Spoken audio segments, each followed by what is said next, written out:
और अब खबरें तफसील से। जिला पुलवामा के राजपुरा इलाके में आशिक नांगरू नामी मिलिटेंट के घर मुनहदिम कर दिए गए और आशिक नांगरू साल 2019 से पूरे कुनबे के साथ पाकिस्तान में मुकीम है। कहा जाता है कि आशिक सिक्योरिटी फोर्सेस को कई केसों में मतलूब था।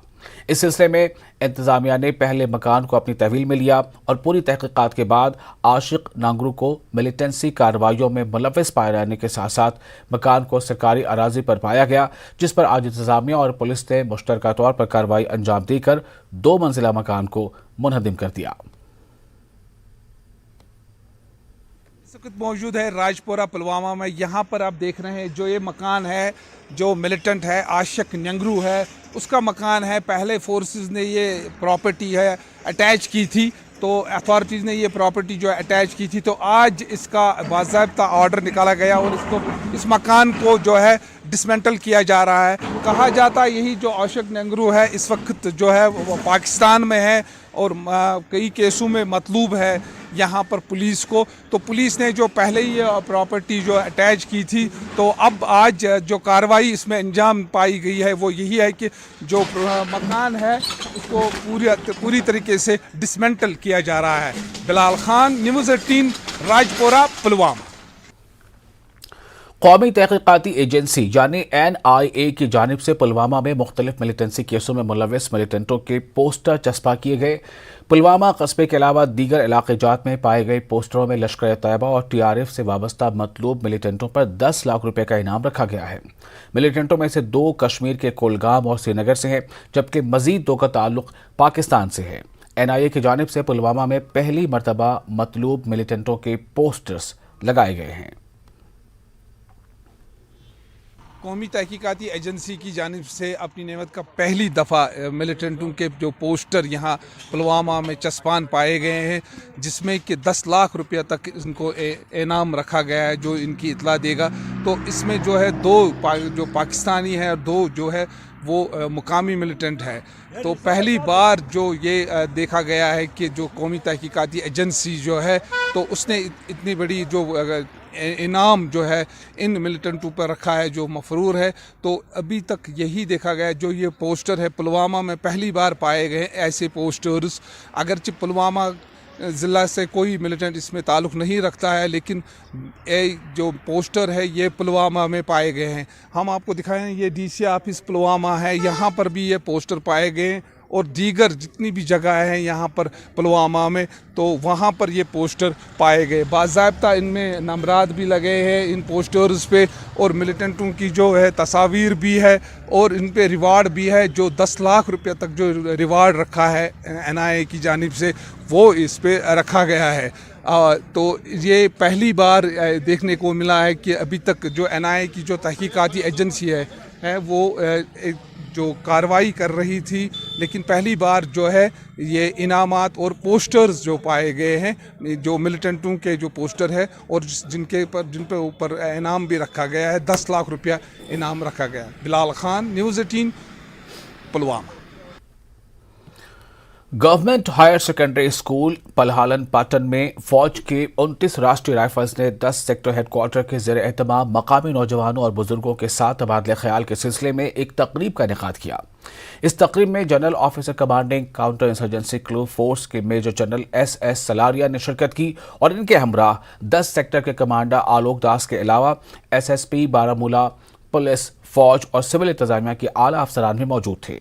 पलहालन के मकामी लोगों के साथ बातचीत करने का मकसद इनकी हौसला अफजाई करना और इन्हें मुल्क की बेहतरी के लिए अपना रोल और किरदार अदा करना है। मुनक़िदा तकरीब में पलहालन के बच्चों ने मुख्तलिफ रंगारंग सकाफती व तमद्दुनी प्रोग्राम भी पेश किए। तकरीब से खिताब करते हुए general officer commanding counter insurgency clue force के मेजर जनरल SS सलारिया ने कहा कि पलहालन आज अमन की तरफ लौट रहा है। यहाँ नौजवानों में काफ़ी सलाहियतें मौजूद हैं, इन्हें बरूए कार लाने की ज़रूरत है। इस मौके पर पलहालन के नौजवान लीडर जावेद इकबाल ने भी खिताब किया। इन्होंने कहा कि आज यहाँ के नौजवानों को वर्गलाया जाता था और आज वो समझ चुके हैं कि इन्हें गलत रास्ते पर ले जाया जाता था। जो ये मैडन विजिट थी हमारे जो GOC हैं general major SS Salaria sir, मैं बहुत खुश हूँ इन विज़िट से, क्योंकि हमें यूथ को एक मौका मिलता है कि हम अपनी बात रख सकें एडमिनिस्ट्रेशन के सामने, ऐसे जो हायर ऑफिशियल्स इनके सामने। जो मेरा एक ड्रीम है सर, जो जिस चीज़ के लिए मैं इसमें आया हूँ पॉलिटिक्स में, मेरी चाहत है कि मुझे जब भी माइक मिले, स्टेज मिले, ये जो बात करने का मौका मिले, मैं अपने उन यूथ के बारे में जो बात करूं, जो एफआईआर्स में आज तक जो मुलविस थे, जिनको किसी के कारण की वजह से जो एफआईआर्स में है स्टोन पेल्टिंग में, उस टाइम माहौल ऐसा था पलाहल में कि सारे लोग उसी में मुलविस थे। बट मैं चाहता हूं अब एडमिनिस्ट्रेशन इस चीज़ को समझे और उनको एक मौका दे, जो हमारा जो यूथ है उनको एक मौका दे आगे चलने का, अपनी लाइफ अच्छे से जीने का। तो उसके लिए मुझे अगर कहीं पे भी जाना पड़े मैं जाऊंगा, और मैं बड़ा खुश हूँ इनकी विज़िट से यहाँ पे, क्योंकि पहली बार ऐसा हो रहा है पलाहल में। और आज हमने बात भी रखी है वहाँ पे कि जो हमारा यूथ है, आप उनको एक बार मौका दीजिए इन एफआईआर से बाहर निकलने का, वो भी खुशहाली से अपनी ज़िंदगी जी सके। So very happy to be here in this school at Palhalan, and because of rain they were not able to perform outside, so we shifted into this room. But the kind of talent which they have shown in their singing and the capability which they have, I'm very sure that they are going to be doing very well in life. I think after a long time somebody has visited Palhalan. The kind of changeover which Palhalan has done is to be emulated by all others, and I'm very sure that this such a big village is seeing progress in the right manner, and people of Palhalan have realized that in peace is everything. So if you have peace and stability in a particular place, they are the ones who are going to be prospering. So all the very best to the people of this big village of Palhalan, and I really bless them and look forward Palhalan doing very well and being a role model for all others. Thank you very much. Jammu में JNK police public school मरेना साहब में एक तकरीब का एहतमाम किया गया। Digital skill development programme में LG Manoj Sinha ने शिरकत की। इस मौके पर LG ने कहा कि सरकार शहीदों के अहले खाना की मदद करने की पूरी कोशिश कर रही है, लेकिन समाज को भी अपना किरदार अदा करना होगा। मैं देश की रक्षा में अपने जीवन का सर्वोच्च बलिदान देने वाले जम्मू कश्मीर पुलिस के सभी वीर शहीदों को नमन करता हूं, श्रद्धांजलि देता हूं और उनके परिजनों को भी नमन करता हूं। एक बात बार बार कही जाती है कि शहीदों के परिवार को केवल संवेदनाओं से संतोष नहीं दिया जा सकता,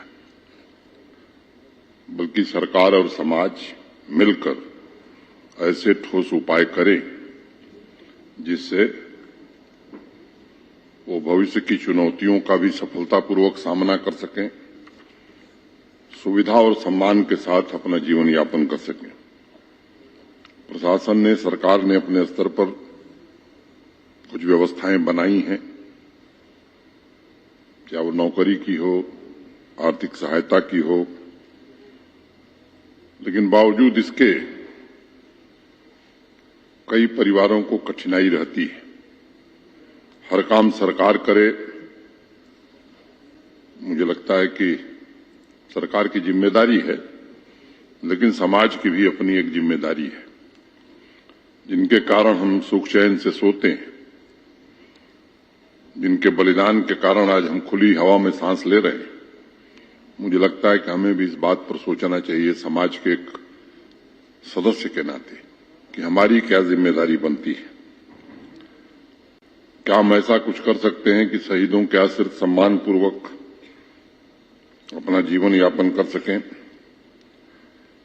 और अगर समाज के सभी वर्ग के लोग इस बात को ठीक से समझें तो मुझे लगता है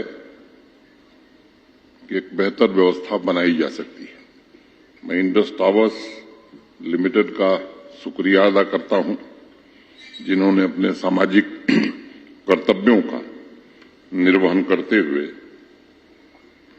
शहीदों के आश्रितों के लिए डिजिटल स्किल के डेवलपमेंट का कार्यक्रम आज शुरू किया है। इस 1 महीने के कार्यक्रम के मॉड्यूल को मैंने पूरा पढ़ा है। एक प्रशंसनीय पहल है। जो लक्ष्य उसमें ट्रेनिंग के बाद तय किए गए हैं कि जिन लोगों को ट्रेनिंग दी जाएगी उसमें से 50% लोगों को रोजगार मिलेगा और 10,000 रुपए तक महीने की कमाई। मैं समझता हूं इस पर विचार करने की आवश्यकता है। आज के समय में 10,000 रुपए अगर स्किलिंग के बाद कोई बच्चा पाता है तो मुझे लगता है कि इंडस टावर से मेरी ये अपेक्षा नहीं है। अनेक रोजगार के कार्यक्रम प्रशासन द्वारा भी चलाए जा रहे हैं। अब मिनिमम वेजेज भी जो आज की तारीख में है वो 10,000 से ज्यादा हो गया है। स्किलिंग के बाद भी अगर मिनिमम वेज ही पा रहा है नौजवान तो मुझे लगता है इस पर एक बार पुनर्विचार करने की आवश्यकता है। मैं आभारी हूं कि आप सबने यहां शहीदों के बच्चों की चिंता की है। जितना प्रो एक्टिव एक्शन की जरूरत है, मुझे लगता है कि उससे ज्यादा प्रो एक्टिव होकर काम किया जा रहा है। पुलिस और सिक्योरिटी फोर्सेस मिलकर के हर तरह की जो साजिश सरहद पार से पाकिस्तान की एजेंसीज के द्वारा बनाई जाती, जहां के अमन अमान को खराब करने के लिए, उसको नाकाम किया जा रहा है। मिलिटेंसी के आंकड़े अगर आप देखें तो लोवेस्ट लेवल पे मिलिटेंसी आज फिर से पहुंच चुकी है। इस अकेले साल के अंदर इतना ज्यादा मिलिटेंसी का सफाया हुआ है कि अब जो मिलिटेंट इक्का दुक्का बनते भी हैं उनको 10 बार इस बात को सोचना पड़ता है कि ये रास्ता चुनने वाला है कि या तर्क करने वाला है। हम लोग वैसे भी काउंसलिंग करते हैं, नौजवान बच्चों को बताते हैं, समझाते हैं कि पाकिस्तान की एजेंसीज जिनको खून खराबा और यहाँ की बर्बादी पसंद है, उन्होंने 30 साल बहुत खून बहाया है। आज उसको समझने की, उसको तर्क करने की, छोड़ने की, मजम्मत करने की और उसके खिलाफ काम करने की जरूरत है।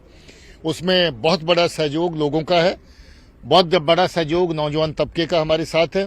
इसी वजह से मिलिटेंसी इस वक्त बिल्कुल नीचे आ चुकी है और जो बचा कुचा हिस्सा है इसको भी खत्म किया जाएगा। देखिए, जम्मू की तरफ फोकस शिफ्ट करने का जो सिलसिला है वो ऐसा नहीं है कि बीच में पूरी तरह सब कुछ जम्मू में बंद था, ऐसा कभी नहीं हुआ।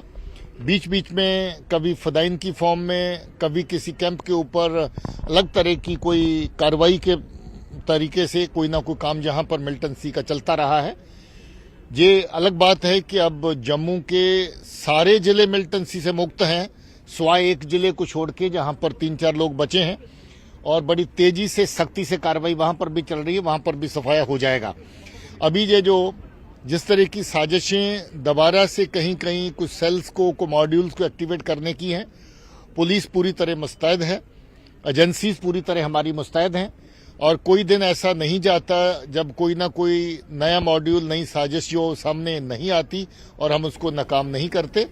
ये कोशिश है उनकी कि मिलिटेंसी का कोई ना कोई एलिमेंट्स जहां पर रीएक्टिवेट किए जाएं, मगर उसके साथ जो काम बराबर हो रहा है वो इस तरह की किसी भी साजिश को कामयाब नहीं होने देगा। ब्रेक के बाद एक बार फिर आपका इस्तकबाल है। डीडीसी मेंबर नेवा अब्दुल अजीज मीर ने जिला पुलवामा के न्यो इलाके में बिजली के तरसीली निज़ाम की खस्ता हाली पर कहा कि आज तक मकामी आबादी ने किसी भी ग्राम सभा में ये मांग नहीं रखी है। ताहम मीर ने कहा कि महकमा बिजली अगरचे इलाके में बिजली निज़ाम को दुरुस्त करने के लिए कोई इकदाम नहीं उठाएगा, वो अपने डीडीसी फंड में तरसीली निज़ाम की दुरुस्ती के लिए फंड गुजार करेंगे। याद रहे कि हाल ही में न्यूज़ 18 ने भी न्यो इलाके के बिजली निज़ाम की खस्ता हाली पर खबर नशर की थी, जिस पर डीडीसी मेंबर न्यो ने बिजली निज़ाम को दुरुस्त करने के लिए मकामी आबादी का ताउन मांगा है। वहाँ के लोग कि हमारे पास ये इसकी कमी है, ये दरख्तों पर लटके हुए तारें देखने को मिलती हैं। हमारे पास इस किस्म की कोई डिमांड अभी तक नहीं आई है। जब ऐसे मसाइल होते हैं तो हमने कब का किया होता वो मसला हल, हत्ता कि पावर डिपार्टमेंट को ये मसाइल खुद ठीक करने होते हैं। अगर आपके पास डिमांड आएगी तो आप तो जब डिमांड आएगी तो हम इसको ठीक करके रखेंगे। शिकारगाह त्राल में मौजूद हांगुल ब्रीडिंग सेंटर का काम मुकम्मल कर लिया गया है। अब उम्मीद की जा रही है कि ब्रीडिंग सेंटर में जल्द ही हांगुल को लाया जाएगा। रेंज ऑफिसर शौकत अहमद के मुताबिक वो कोशिश कर रहे हैं कि इलाके में मौजूद हांगुलों को ही ब्रीडिंग सेंटर में लाया जाए।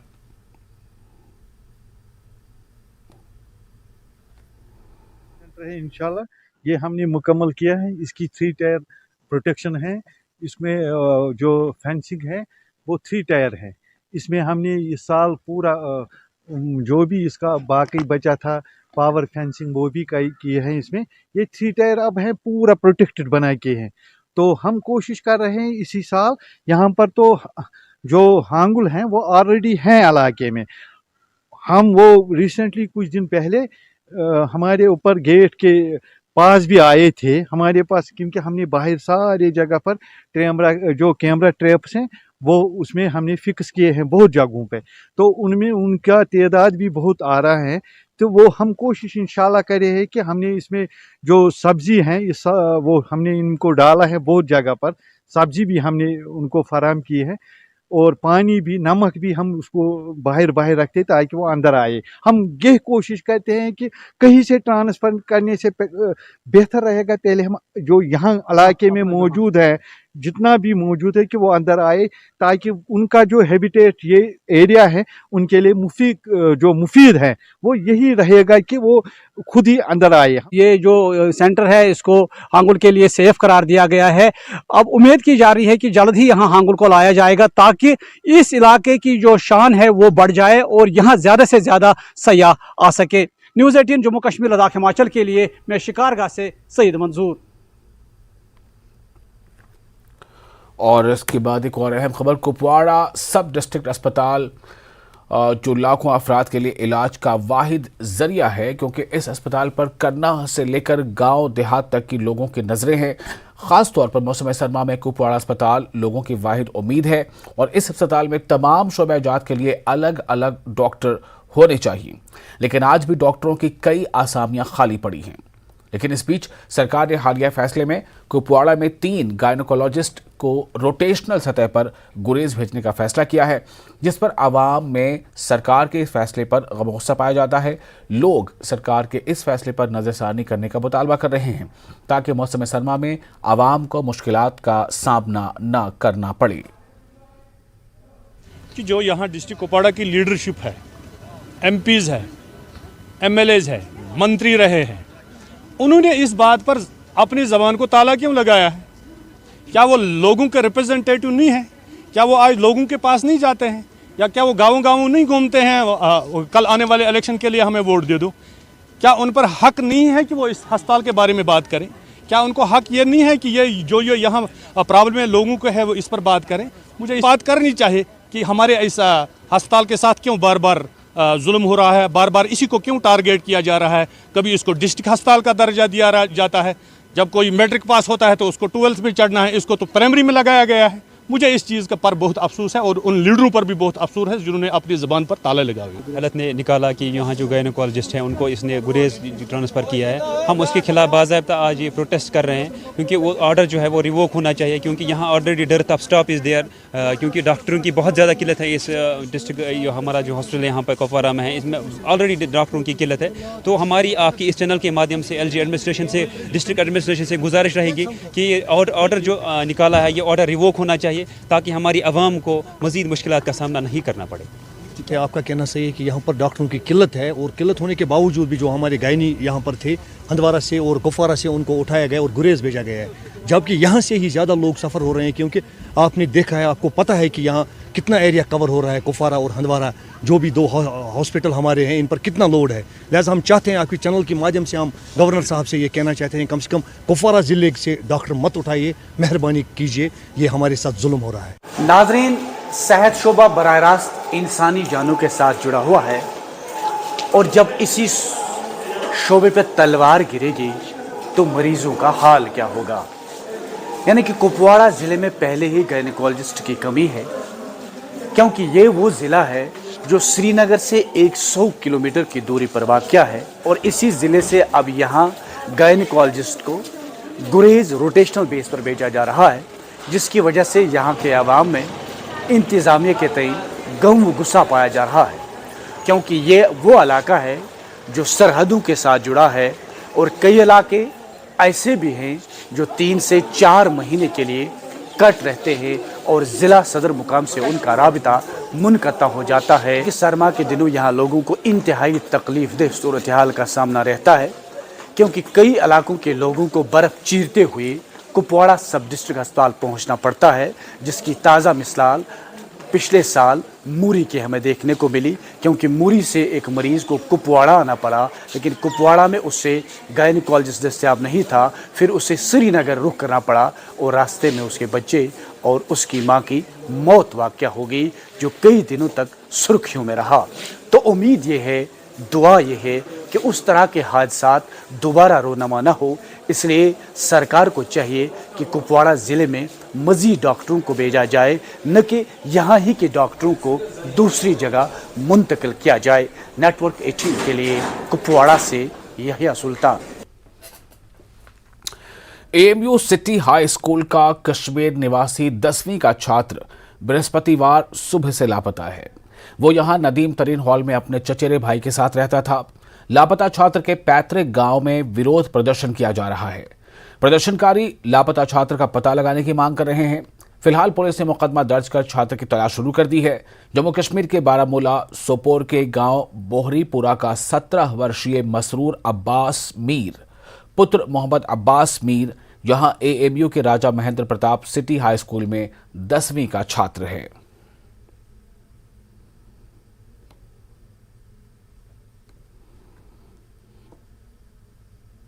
हमारी डिमांड यही है कि जल्द से जल्द इस मसरूर अब्बास को जल्द से जल्द बाजियाब किया जाए।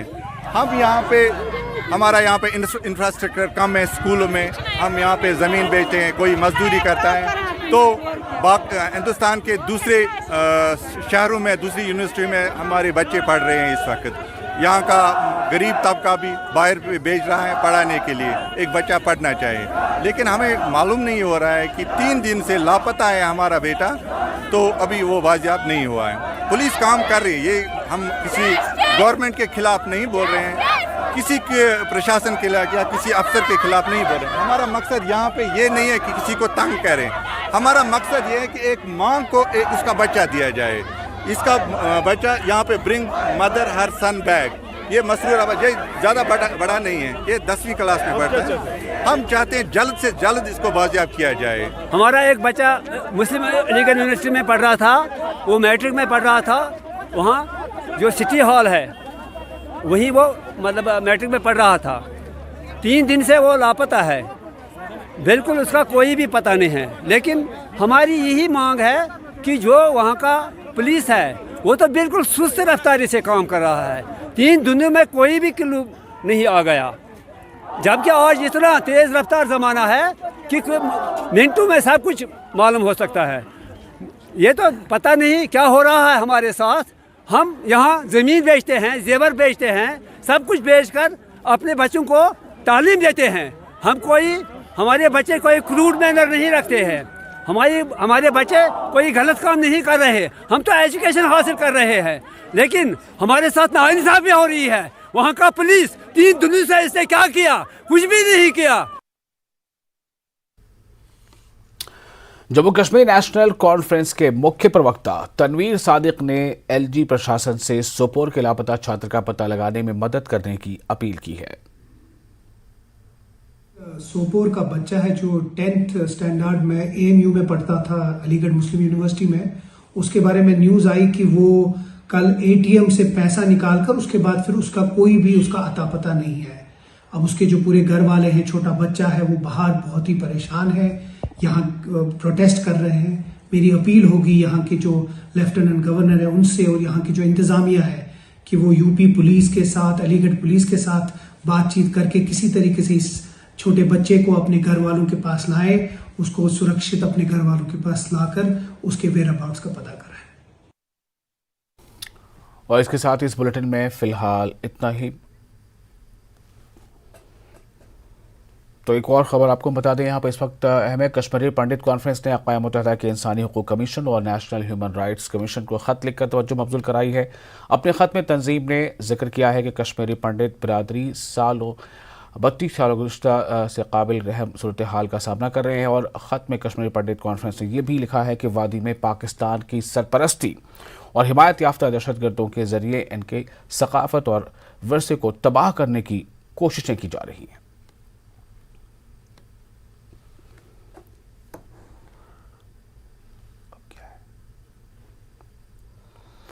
UNHRC और NHRC को पत्र कश्मीरी पंडित कॉन्फ्रेंस ने लिखा है और इस पत्र में समुदाय ने आप बीती का जिक्र किया है। घाटी में कश्मीरी पंडितों की हालत से उन्हें अवगत कराया गया है, उचित कार्रवाई की अपील भी की गई है। इसके साथ ही इस पत्र में इसका जिक्र है कि इस पर ध्यान दिया जाना बेहद ज़रूरी है। अगली खबर आपको बता दें कि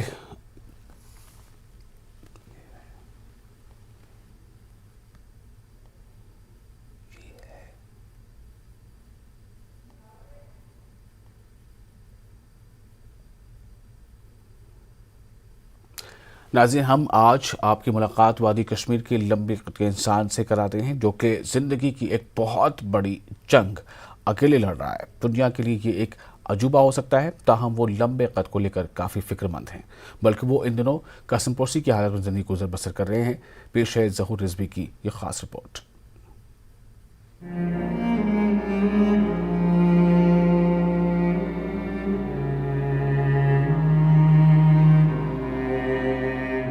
खुडवनी घाट कुलगाम के इस एक मंजिला कच्चे मकान में रहने वाले मोहम्मद इकबाल का कद 7 फुट 3 इंच है और ये कहना गलत नहीं है कि ये कश्मीर घाटी के सबसे लंबे कद के इंसान हैं। दुनिया के लिए मोहम्मद इकबाल एक अजूबा हो सकते हैं, लेकिन जाती जिंदगी में जो उतार चढ़ाव इन्हें देखने को मिल रहे हैं वो किसी मुसीबत से कम नहीं। मोहम्मद इकबाल के लंबे कद की वजूहात के हवाले से उनके रिश्तेदार और दोस्त बहुत दलाइल पेश करते हैं, जबकि लंबे कद का असर उनकी जाती जिंदगी पर काफी नकारात्मक प्रभाव लेकर आया। इस वक्त मोहम्मद इकबाल को आम जिंदगी जीने में काफी दुश्वारियों का सामना है और उनके दोस्तों के मुताबिक ये सब अचानक हो गया, जबकि मोहम्मद इकबाल इससे कबल एक नॉर्मल इंसान की हैसियत से जिंदगी गुजार रहे थे। पहले नॉर्मल एक इंसान था, ये मेरा क्लासमेट है, 5वीं जमात तक हम एक साथ पढ़ते थे, ये नॉर्मल था।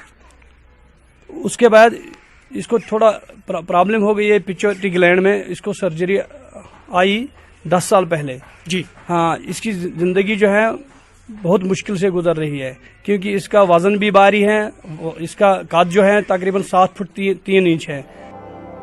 लंबे कद की वजूहात के हवाले से मोहम्मद इकबाल खुद परेशान हैं और ऐसा कैसे हो गया और कद कैसे बढ़ने लगा इसका अंदाजा उन्हें कभी न था। नहीं, पहले से बचपन नहीं। मुझे एक वक्त में सिर का दर्द हुआ, उस वक्त मैं 13 साल का, मैं गिर गया सड़क पर, रास्ते पर। उसने बोला क्या हुआ आपको कुछ मखौला करता है। मैं बोलता है इसको मैंने कुछ मखौला नहीं किया, मैंने सच बोला, आपको सिर बहुत दर्द हुआ। मोहम्मद इकबाल अपने लंबे कद और इस तरह के दिव्यांगपन से काफी परेशान हैं और इन्होंने इंतजामिया और मुताल्लिका डिपार्टमेंट से मदद की अपील की है। मैंने खुद लाया एक स्कूटी, बनाने के लिए इसको 40,000 पड़ता। मैंने बैंक वालों की बात की, उसने मुझे फाइन आने दिए, फिर मैंने ये स्कूटी लाया, साइकिल भी चलता होता उसी पे। तो दवाई का कैसे होता है? दवाई खरीद लाता है, मुझे कोई नहीं देता ये। तो कोई क्या अपील करना चाहेंगे आप? मेरे साथ इंसाफ चाहिए, मुझे दवाई चाहिए, कुछ चाहिए मेरे लिए। हमको दवाई मिलता है और कुछ मिलता है, सिक्योरिटी भी कुछ ना कुछ मुझे मिलना ही चाहिए।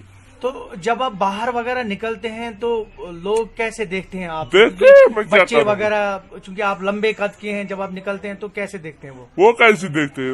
वो खिलौना बनाता, वो क्या करता? ऐसे केसों में जिंदगी गुजारना और खुद से जंग लड़ना अपने आप में कमाल है और मोहम्मद इकबाल ने दोनों करके दिखाया। ताहम मुताल्लिका महकमों और इंतजामिया की मदद की जरूरत है। और बिल्कुल आपने देखा कि किस तरह से लंबे कद के शख्स मोहम्मद इकबाल दोनों जो हैं अपनी ज़िंदगी गुजर बसर कर रहे हैं और आपने ये भी देखा कि कसमपोशी की हालत में हैं और इनके इलाज पे काफ़ी ख़र्चा जो है वो आ रहा है और साथ में इनके पड़ोसियों ने, इनके दोस्तों ने भी ये जो है रिवील किया कि ये जो मोहम्मद इकबाल दूनू हैं, ये एक नॉर्मल शख्स थे, पहले एक नॉर्मल नौजवान थे, लेकिन अचानक जो हैं ये बीमार हो गए और उसके बाद जो है इनका कद जो है वो बढ़ता गया और अभी जो इनका कद है तकरीबन 7 फुट और 3 इंच है, लेकिन कसम पुरसी की हालत में हैं और इंतज़ामिया से गुहार लगा रहे हैं कि इन्हें मदद चाहिए और तिब्बी मदद के साथ साथ इनको माली मावनत की भी दरकार है। ज़हूर रिजवी, न्यूज़ 18 नेटवर्क, खुड़वनी, कुलगाम। और कश्मीर में मंशियात की लत में तेजी से इजाफा हो रहा है। अफसोस की बात यह है कि institute of mental health and neuro sciences के सर्वे में कश्मीर को नशे की लत के मामले में पंजाब से आगे बताया गया है। एक मंशियात के आदी का माहाना खर्च तकरीबन 90,000 बताया गया है। न्यूज़ 18 कश्मीर से खुसूसी गुफ्तगू करते हुए डिविजनल कमिश्नर पीके पॉल ने कहा है कि मंशियात की लानत की कई वजूहात हैं, जिनमें से एक वजह सरहद के उस पार हमारा दुश्मन मुल्क है। हुकूमत इस हवाले से काफ़ी संजीदा है। इंतज़ामिया मंशियात की लानत पर काबू पाने के लिए कोशां है। 3 महीने से इंतज़ामिया ने कश्मीर के हर ज़िला अस्पताल में काउंसलिंग सेंटर भी कायम किए हैं।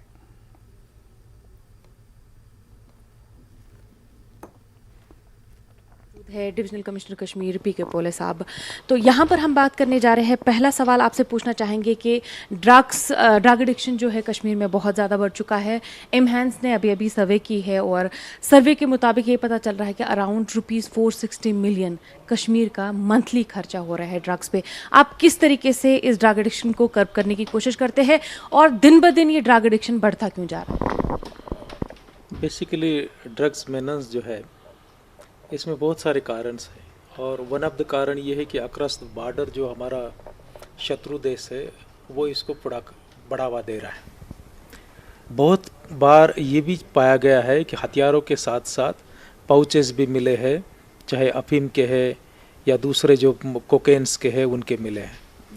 पहले जैसे क्रॉस बॉर्डर से करेंसी आती थी, अब करेंसी आना मुश्किल हो गया है, तो उस ज़रिए से वो प्रयास करते हैं कि उसको बढ़ावा दे और जो नेटवर्क फैला हुआ है उस नेटवर्क में कहीं न कहीं बहुत बार ये भी देखा गया है कि जो मिलिटेंसी ऑपरेशंस में कहीं कोई इन्वॉल्व लोग हैं, वही लोग जो है ड्रग्स मेनेंस के नेटवर्क में भी कुछ एक हद तक इन्वॉल्व है। गवर्नमेंट इस पर काफ़ी सीरियस है क्योंकि हमारे नौजवान इससे बाधित हो रहा है। नौजवानों को अगर ठीक रखना है तभी तो हम कश्मीर की भलाई कर सकते हैं, अदरवाइज़ नहीं कर सकते हैं। बड़े पैमाने पर नौजवान खास करके college going, university going, even इसमें बड़े पैमाने पर गर्ल्स भी जो है ड्रग्स लेते हुए पाई जा रही है। हर एक ज़िले में डिस्ट्रिक्ट हॉस्पिटल में इस पर काउंसलिंग फैसिलिटीज़ हमने फंक्शनल कर दी है। पिछले तकरीबन 3 महीना से ये फंक्शनल हो गई है। और इसके साथ इस बुलेटिन में फिलहाल इतना ही। आप बने रहे न्यूज़ 18 जम्मू कश्मीर, लद्दाख, हिमाचल के साथ।